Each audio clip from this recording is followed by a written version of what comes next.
दूसरा यूहन्ना। मुझ बुजुर्ग की ओर से उस महिला को जो परमेश्वर के द्वारा चुनी गई है तथा उसके बालकों के नाम जिन्हें मैं सत्य के सहभागी व्यक्तियों के रूप में प्रेम करता हूँ।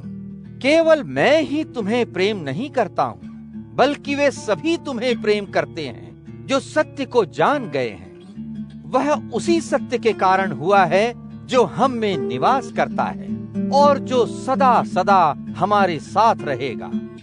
परमपिता परमेश्वर की ओर से उसका अनुग्रह, दया और शांति सदा हमारे साथ रहेगी तथा परमपिता परमेश्वर के पुत्र यीशु मसीह की ओर से सत्य और प्रेम में हमारी स्थिति बनी रहेगी। तुम्हारे पुत्र पुत्रियों को उस सत्य के अनुसार जीवन जीते देखकर, जिसका आदेश हमें परमपिता से प्राप्त हुआ है, मैं बहुत आनंदित हुआ हूँ। और अब हे महिला, मैं तुम्हें कोई नया आदेश नहीं बल्कि उसी आदेश को लिख रहा हूँ जिसे हमने अनादि काल से पाया है।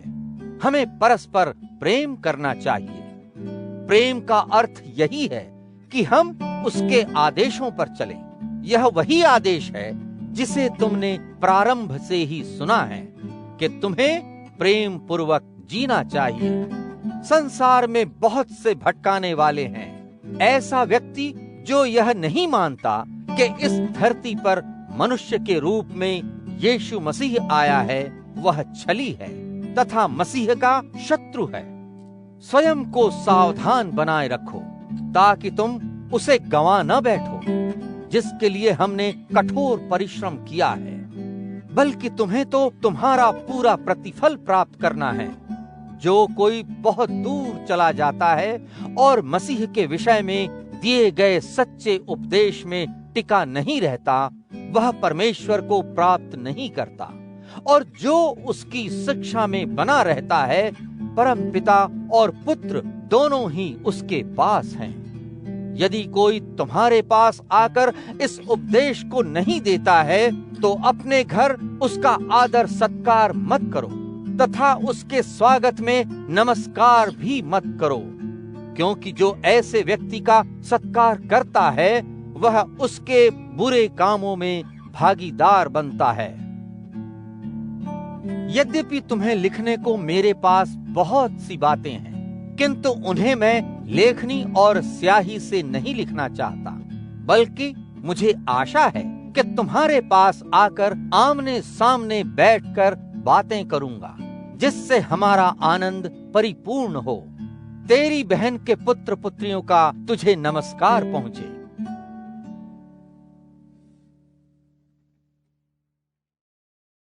तीसरा यूहन्ना।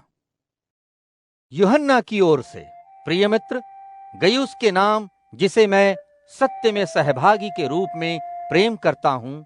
हे मेरे प्रिय मित्र, मैं प्रार्थना करता हूँ कि तू जैसे आध्यात्मिक रूप से उन्नति कर रहा है, वैसे ही सब प्रकार से उन्नति करता रहे और स्वास्थ्य का आनंद उठाता रहे। जब हमारे कुछ भाइयों ने मेरे पास आकर सत्य के प्रति तुम्हारी निष्ठा के बारे में बताया, तो मैं बहुत आनंदित हुआ।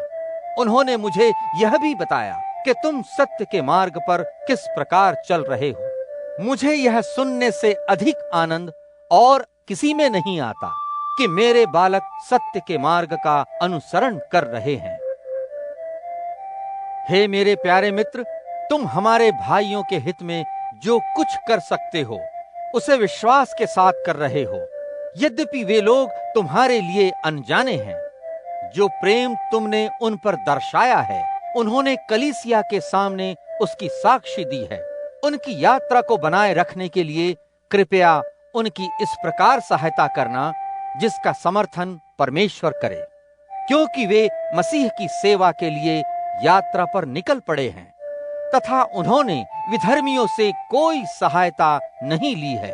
इसलिए हम विश्वासियों को ऐसे लोगों की सहायता करनी चाहिए ताकि हम भी सत्य के प्रति सहकर्मी सिद्ध हो सकें। एक पत्र मैंने कलीसिया को भी लिखा था, किंतु दियुत्रिफेस जो उनका नेता बनना चाहता है, वह जो कुछ हम कहते हैं उसे स्वीकार नहीं करेगा। इस कारण यदि मैं आऊंगा तो बताऊंगा कि वह क्या कर रहा है। वह झूठे तौर पर अपशब्दों के साथ मुझ पर दोष लगाता है और इन बातों से ही वह संतुष्ट नहीं है। वह हमारे बंधुओं के प्रति आदर सत्कार नहीं दिखाता है, बल्कि जो ऐसा करना चाहते हैं उन्हें भी बाधा पहुंचाता है और उन्हें कलीसिया से बाहर धकेल देता है।